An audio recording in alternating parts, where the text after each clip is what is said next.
Hello friends, तो इस video में हम बात करेंगे पैकेजिंग ऑफ डीएनए हेलिक्स। तो जो डीएनए हेलिक्स है या जो डीएनए है, उस डीएनए की पैकेजिंग किस तरह से होती है न्यूक्लियस के अंदर।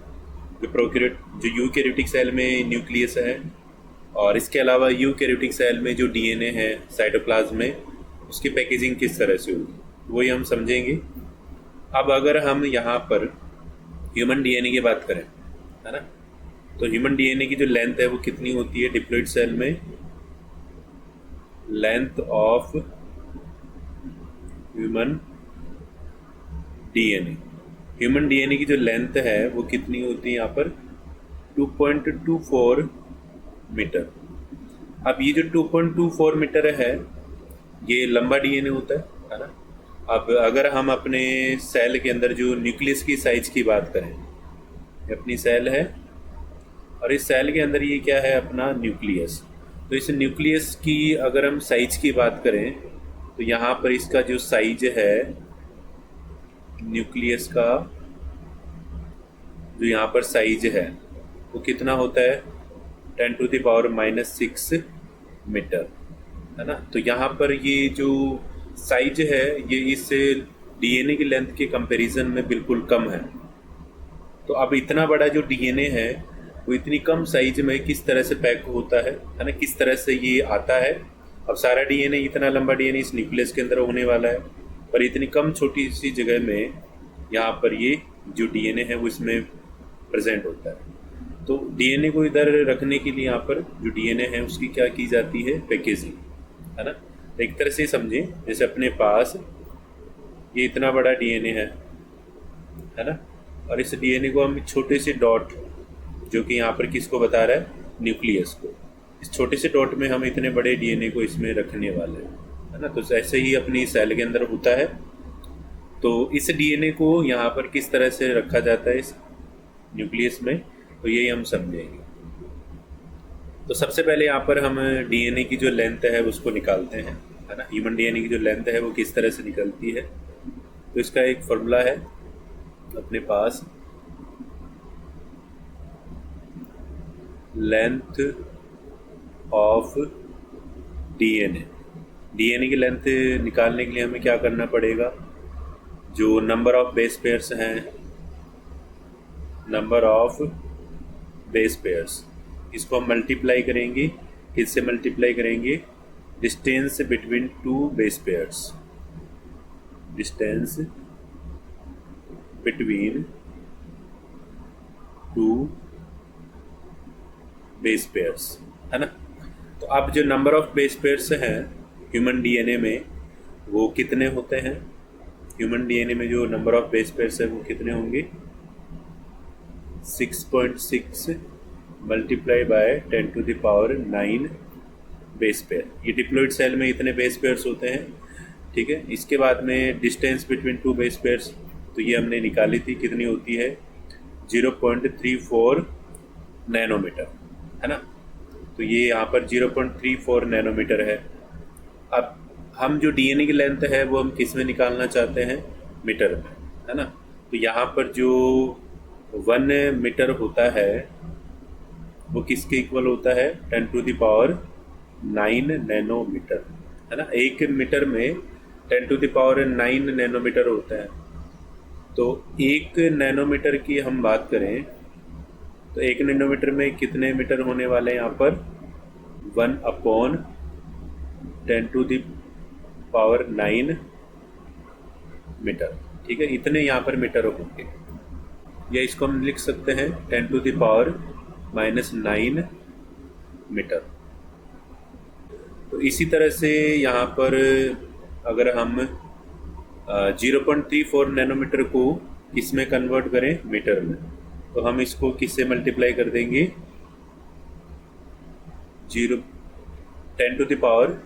10⁻⁹ मीटर से, ठीक है। तो अब जो वैल्यू आएगी वो हमारी किस में आएगी, यहाँ पर मीटर में, है ना। तो अब इसके बाद यहाँ पर ये जो दोनों पावर्स हैं ये कट हो जाती हैं, ठीक है, और 6.6 मल्टीप्लाई बाय 0.34, है ना, मीटर, और अब मल्टीप्लाई करेंगे तो कितना आने वाला है, 2.24 मीटर। तो जो ह्यूमन डीएनए में यहाँ पर लेंथ होगी होगी वो कितनी होगी, 2.24 मीटर। ठीक है, अब इतना बड़ा जो डीएनए है वो इस न्यूक्लियस में प्रेजेंट होता है। अब सबसे पहले हम यहाँ पर जो डीएनए पैकेजिंग है वो समझते हैं प्रोकैरियोट्स में।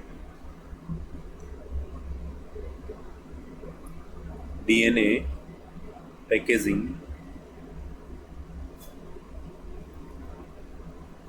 इन प्रोकैरियोट्स, है ना। तो जो प्रोकैरियोटिक ऑर्गेनिजम्स हैं जैसे बैक्टीरिया है ना, तो उन बैक्टीरिया में डीएनए पैकेजिंग किस तरह से होती है।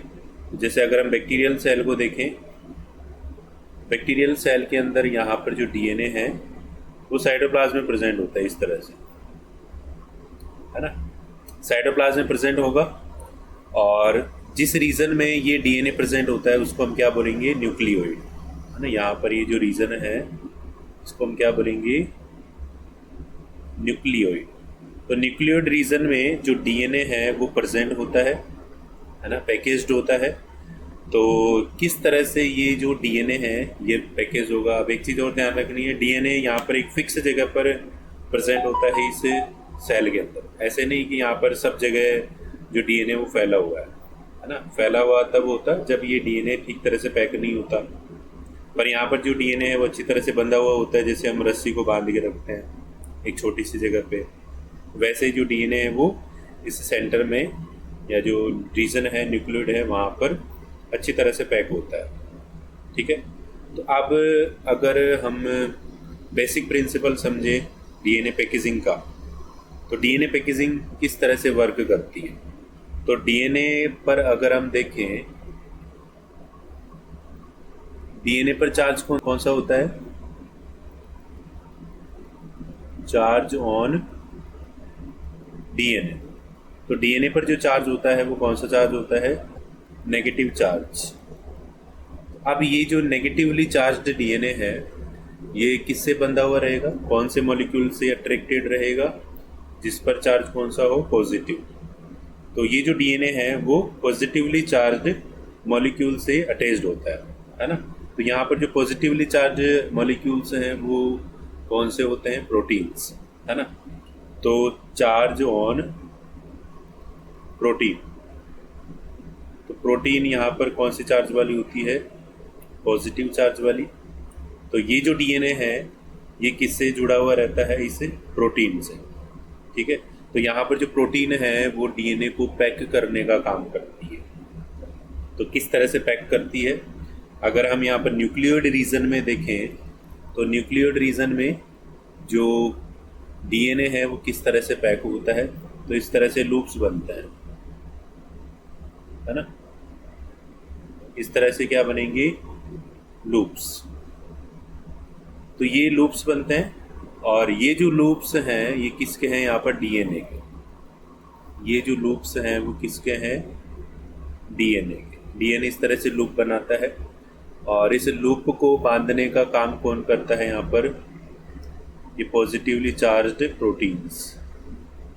ये जो पॉजिटिवली चार्ज प्रोटीन्स हैं ये किसको बांध रही हैं, इन लूप्स को।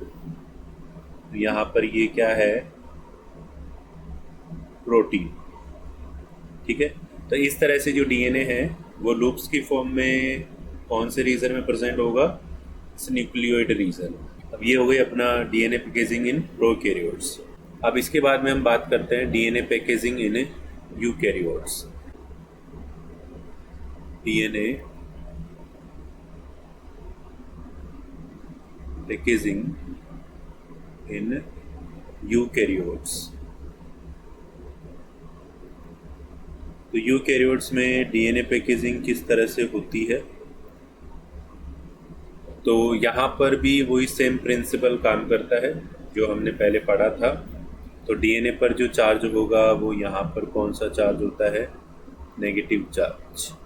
जो डीएनए है वो यहाँ पर कौन सा चार्ज वाला होगा, नेगेटिव चार्ज। और इसके बाद में जो प्रोटीन है,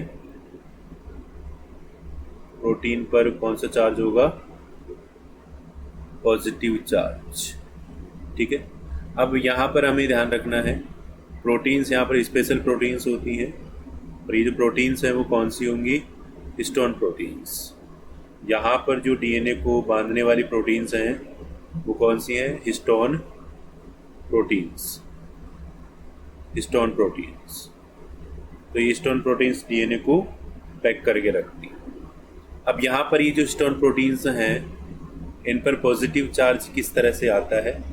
तो ये जो हिस्टोन प्रोटीन्स हैं वो किस में रिच होती हैं? बेसिक एमिनो एसिड्स में। ये किस में रिच होती हैं? Rich in basic amino acids containing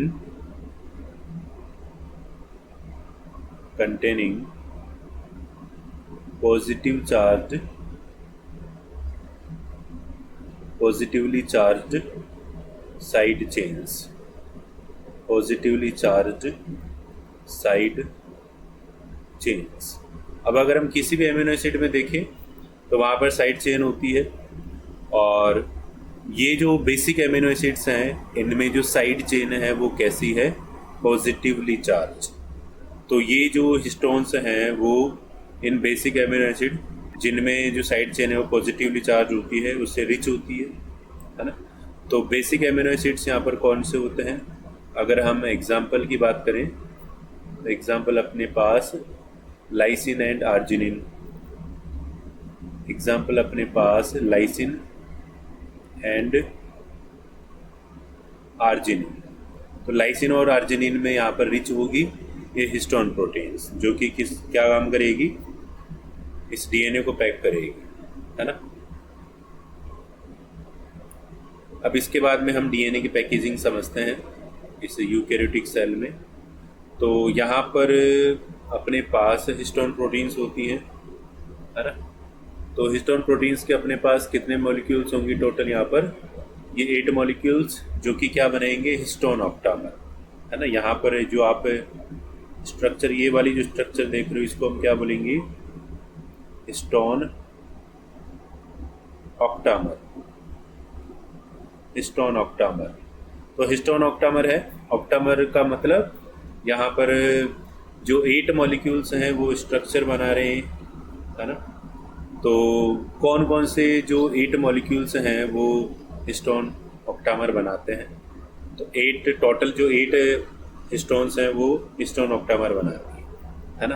तो सबसे पहली जो है वो कौन सी है यहाँ पर? H2A। तो H2A प्रोटीन, हिस्टोन प्रोटीन के कितने मॉलिक्यूल्स होंगे? 2। तो H2A आगे और H2A पीछे।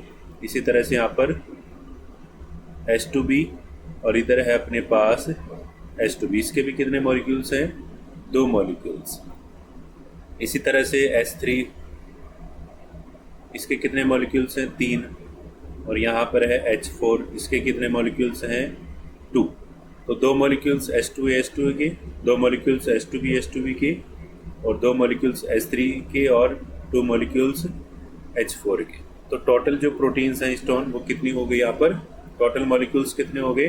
8। और ये सभी मिलकर क्या बनाते हैं? Histone octamer. अब यहाँ पर जो हिस्टोन ऑक्टामर है उससे कौन लिपटा हुआ रहता है? अपना डीएनए, है ना। यहाँ पर जो हिस्टोन ऑक्टामर है उससे डीएनए लिपटा हुआ रहेगा इस तरह से।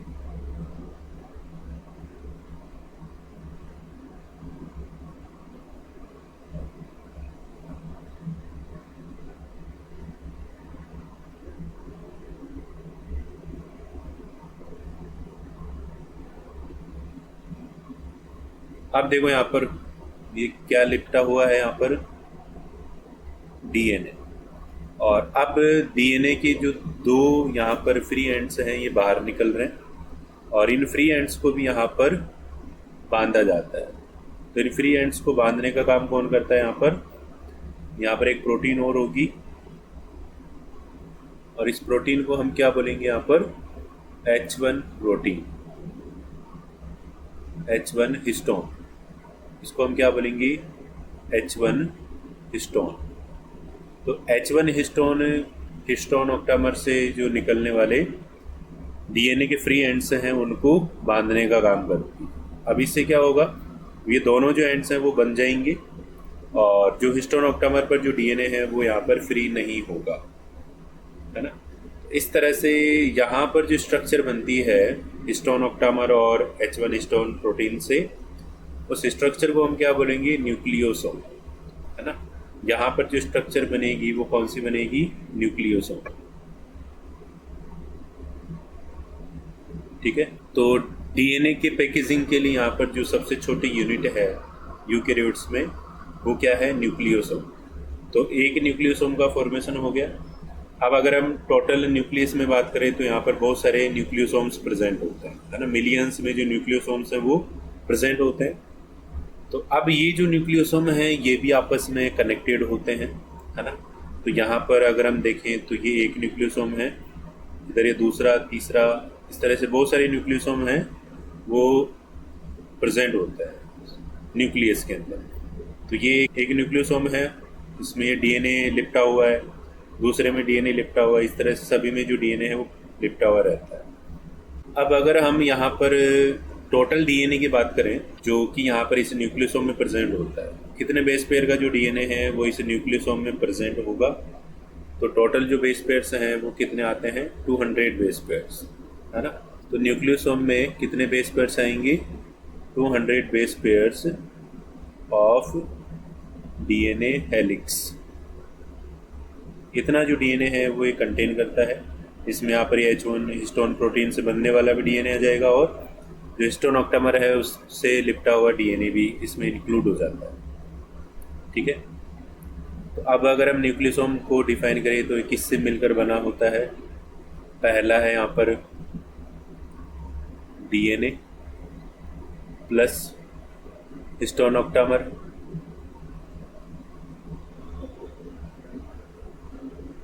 प्लस H1 हिस्टोन, तो इनसे मिलकर ये न्यूक्लियोसोम बनता है। अब इसके बाद में देखो यहाँ पर एक टर्म है क्रोमेटिन, एक टर्म है यहाँ पर अपने पास क्रोमेटिन। तो ये जो क्रोमेटिन है वो एक्चुअल में क्या होता है, अब अगर हम डीएनए देखें, नॉर्मल सेल में जो डीएनए है उससे नॉर्मल सेल में डीएनए किसके फॉर्म में होता है, क्रोमेटिन की फॉर्म में, है ना। यहाँ पर जैसे अपने पास क्या है, एक सेल है, सेल में क्या है, अंदर न्यूक्लियस, और इस न्यूक्लियस में जो डीएनए है वो इस तरह से यहाँ पर क्रोमेटिन की फॉर्म में होता है या क्रोमेटिन फाइबर्स की फॉर्म में होता है। तो एक्चुअल में जो क्रोमेटिन है वो हमें किस तरह से नज़र आता है, अगर हम यहाँ पर न्यूक्लियस में जो डीएनए है या क्रोमेटिन है उसको अगर हम इलेक्ट्रॉन माइक्रोस्कोप से देखते हैं तो इलेक्ट्रॉन माइक्रोस्कोप से हमें जो क्रोमेटिन है वो किस तरह से नज़र आएगा, इस यहाँ पर इस तरह से ये डॉट्स होते हैं, है ना। और ये जो डॉट्स हैं इस तरह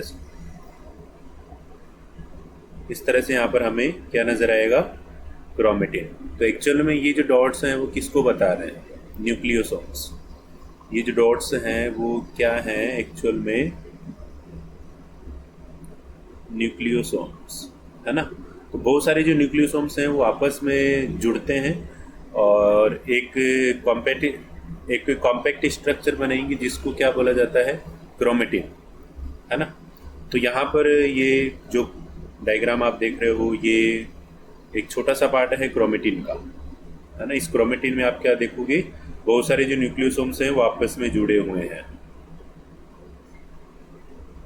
ठीक है, अब जो न्यूक्लियोसोम है क्रोमेटिन में हमें किस तरह से नज़र आते हैं, तो न्यूक्लियोसोम जो है वो यहाँ पर किस तरह से हमें नज़र आएंगे, बीट्स ऑन ए स्ट्रिंग, यानी जैसे कोई धागा होता है उस पर जो मोती होते हैं, है ना, उसी तरह से हमें यहाँ पर ये नज़र आता है। तो डीएनए यहाँ पर एक धागा हो गया अपने पास और उसमें ये जो न्यूक्लियोसोम्स हैं वो इस तरह से प्रेजेंट होते हैं, है ना। तो इस तरह से हमें नज़र आता है। ये अपने पास स्ट्रिंग क्या है, डीएनए, और इस पर जो राउंड सर्कल्स प्रेजेंट है वो क्या है, बीड्स यानी न्यूक्लियोसोम। अब ये जो स्ट्रक्चर है बीड्स ऑन ए स्ट्रिंग, ये स्ट्रक्चर और ज़्यादा पैक होती है। उसमें क्या होगा, ये जो न्यूक्लियोसोम्स हैं वो पास पास में आते हैं और यहाँ पर कौन से स्ट्रक्चर बनाएंगे, क्रोमेटिन फाइबर। ये जो न्यूक्लियोसोम्स हैं वो पास में आते हैं और इस तरह से एक कॉम्पैक्ट स्ट्रक्चर बनाते हैं। ये जो कॉम्पैक्ट स्ट्रक्चर है इसको हम क्या बोलेंगे, क्रोमेटिन फाइबर। इसको हम क्या बोलते हैं, क्रोमेटिन फाइबर। ठीक है, तो अब इसके बाद में और पैकेजिंग होती है, packaging at metaphase, DNA packaging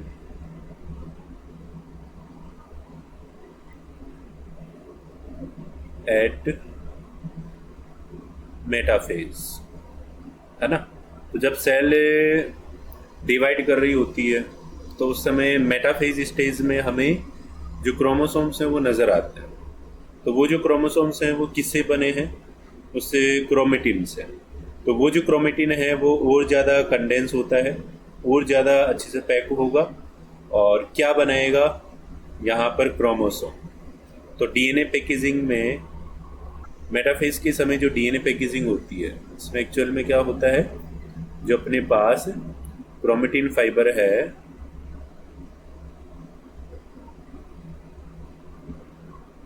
वो क्या बनाता है, क्रोमेटिन फाइबर क्या बनाएगा, क्रोमोसोम। क्रोमेटिन फाइबर क्या बनाता है, क्रोमोसोम। और क्रोमोसोम, क्रोमेटिन फाइबर हमें इस तरह से नज़र आता है यहाँ पर, और ये जो क्रोमोसोम है वो हमें इस तरह से एक्स शेप्ड स्ट्रक्चर नज़र आती है। तो यही जो क्रोमेटिन फाइबर है वो इस x shaped structure highly condensed structure में बदल चुका है। तो क्रोमेटिन फाइबर को क्रोमोसोम में बदलने के लिए यहाँ पर कुछ स्पेशल प्रोटीन्स की रिक्वायरमेंट होती है। तो वो जो प्रोटीन्स हैं वो कौन सी होती हैं यहाँ पर, non histone chromosomal proteins, NHC proteins. इन प्रोटीन्स को हम क्या बोलते हैं, एनएचसी प्रोटीन्स। तो एनएचसी की यहाँ पर फुल फॉर्म क्या है, non histone chromosomal protein, non histone chromosomal protein. ठीक है, तो यही जो प्रोटीन्स हैं वो क्रोमोसोम बनाने के लिए जिम्मेदार होती हैं। इसके बाद में हम क्रोमेटिन के टाइप्स की बात करते हैं, टाइप्स ऑफ क्रोमेटिन। तो जो क्रोमेटिन के टाइप्स हैं वो कौन कौन से होते हैं,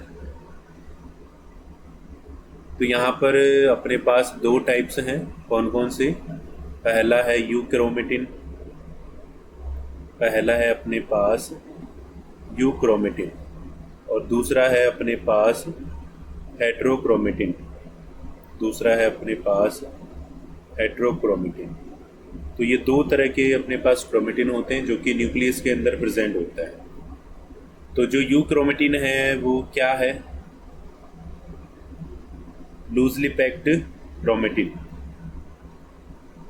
यूक्रोमेटिन क्या है, लूजली पैक्ड क्रोमेटिन। यहाँ पर जो क्रोमेटिन है वो कैसा होता है, लूजली पैक्ड। तो जब हम स्टेन करते हैं क्रोमेटिन को तो ये हमें कैसा नज़र आता है, लाइट कलर का, है ना। तो यहाँ पर जो स्टेन है वो कैसा अक्वायर करता है, ये लाइट। तो ये जो स्टेन है कैसी स्टेनिंग होती है इसमें, लाइट कलर की। ठीक है, इसके बाद में हेट्रोक्रोमेटिन। तो जो हेट्रोक्रोमेटिन है वो कैसा क्रोमेटिन होगा, densely packed chromatin, densely packed chromatin, ये अच्छे से पैक्ड होता है। और ये जो हेट्रोक्रोमेटिन है वो किस तरह से स्टेन होता है, डार्क स्टेन होगा, है ना, थोड़ा गहरा होता है ये, स्टेन्स डार्क। तो अब जैसे अगर हम डायग्राम से समझें हेट्रोक्रोमेटिन और यूक्रोमेटिन को, जैसे अपने पास ये न्यूक्लियस है और इस न्यूक्लियस में अपने पास ये दो पार्ट्स प्रेजेंट हैं, है ना, क्रोमेटिन के। तो यहाँ पर एक जो पार्ट है वो किसको बता रहा है, यूक्रोमेटिन को। जो लूजली पैक्ड पार्ट है वो किसको बता रहा है, यूक्रोमेटिन। और जो डेंसली पैक्ड पार्ट है वो किसको बता रहा है, हेट्रोक्रोमेटिन। इस तरह से हमें दो क्रोमेटिन नज़र आता है इस न्यूक्लियस में। अब अगर हम यहाँ पर ये देखें कि कौन सा जो पार्ट है यूक्रोमेटिन या हेट्रोक्रोमेटिन वो ट्रांसक्रिप्शन में पार्टिसिपेट करता है, तो जो यूक्रोमेटिन है वो ट्रांसक्रिप्शनली एक्टिव होता है ना। तो ये क्या होगा, ट्रांसक्रिप्शनली एक्टिव। अब ट्रांसक्रिप्शनली एक्टिव का मतलब यहाँ पर जो डीएनए है उस डीएनए से क्या बनने वाली है, प्रोटीन। डीएनए से क्या बनेगी, प्रोटीन, ठीक है। इसके बाद में ये जो हेट्रोक्रोमेटिन है ये ट्रांसक्रिप्शनली इनएक्टिव होता है, ट्रांसक्रिप्शनली इनएक्टिव। तो ये ट्रांसक्रिप्शनली इनएक्टिव होने का मतलब कि इससे जो प्रोटीन है वो नहीं बनती है डीएनए से। तो ऐसा क्यों होता है कि यूक्रोमेटिन से प्रोटीन बनती है और हेट्रोक्रोमेटिन से प्रोटीन नहीं बनती है। तो यहाँ पर जो यूक्रोमेटिन है वहाँ पर उसमें जो डीएनए है वो लूजली पैक्ड होता है और उसको ओपन करने के लिए जो एनर्जी है उसकी रिक्वायरमेंट कम होती है ना। भाई डीएनए से प्रोटीन बनानी है तो डीएनए को हमें खोलना पड़ेगा, जो पैक्ड डीएनए उसको खोलना पड़ेगा, उसके लिए एनर्जी की रिक्वायरमेंट होती है। तो अगर लूजली पैक्ड डीएनए है तो हमें कम एनर्जी की रिक्वायरमेंट होगी, और अगर टाइटली पैक्ड डीएनए है या डेंसली पैक्ड डीएनए है उसको ओपन करने के लिए हमें ज़्यादा एनर्जी की रिक्वायरमेंट होती है। तो यहाँ पर यूक्रोमेटिन में जो डीएनए है वो आसानी से ओपन हो जाता है और फिर उससे प्रोटीन का फॉर्मेशन कर लिया जाता है, और जबकि हेट्रोक्रोमेटिन में जो डीएनए है उसको ओपन करना मुश्किल होता है, और इसी वजह से वो जो डीएनए है वो काम का नहीं होता है और अपनी जो सेल है उसको यूज़ भी नहीं करती है, तो वो ट्रांसक्रिप्शनली इनएक्टिव रहता है। तो ये अपना टॉपिक ख़त्म होता है। आई होप आपको टॉपिक समझ में आया होगा, और अगर वीडियो पसंद आई है तो इस वीडियो को लाइक कीजिए और मेरे चैनल को सब्सक्राइब कीजिए, और ये वीडियो अपने दोस्तों को भी शेयर कीजिए। Thank you.